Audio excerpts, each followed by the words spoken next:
پاکستاني پوځ ته تازه او بد خبر. ټي ټي پي وایي له بلوچستانه یوه بله وسله ډله ورسره یو ځای شوه.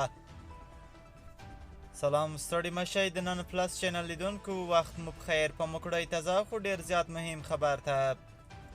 تحریک طالبان پاکستان وایي چې د بلوچستان له قلات او میکران څخه د شهید عمر بلوچ په مشرۍ یوه بله وسله ډله ورسره یو ځای شوې ده.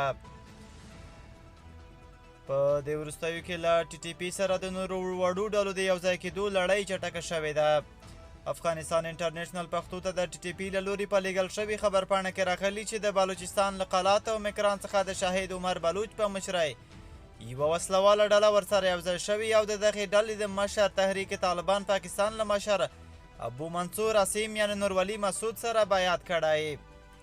خو دا یې نه دي ویلي چې د دغې ډلې د وسلوالو شمېر څومره دی او کله یې له دغې ډلې سره د بیعت خبره کړې ده.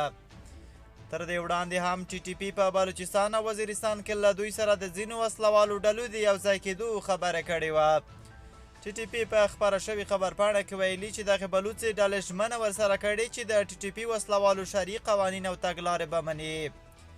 تحریک طالبان پاکستان تر دې مخکې هم په پاکستان کې د حکومت له ټولو مخالفو ډلو غوښتي چې له دوی سره یو ځای شي چې په دې توګه په ټول پاکستان کې اسلامي او شرعي نظام ټینګ کړي. د پاکستان پوځ او نور امنیتي ادارو په وړاندې د ټي ټي پي وسلوالې ډلې بریدونه په دې وروستیو کې تر پخوا ډېر شوي او دغه بریدونه یوازې په پښتنو قبایلي سیمو کې ترسره کیږي چې د پاکستان پوځ یې په هغو سیمو کې په وړاندې په عملیاتو کې دغې ډلې د مرګ ژوبلې راپورونه خپروي.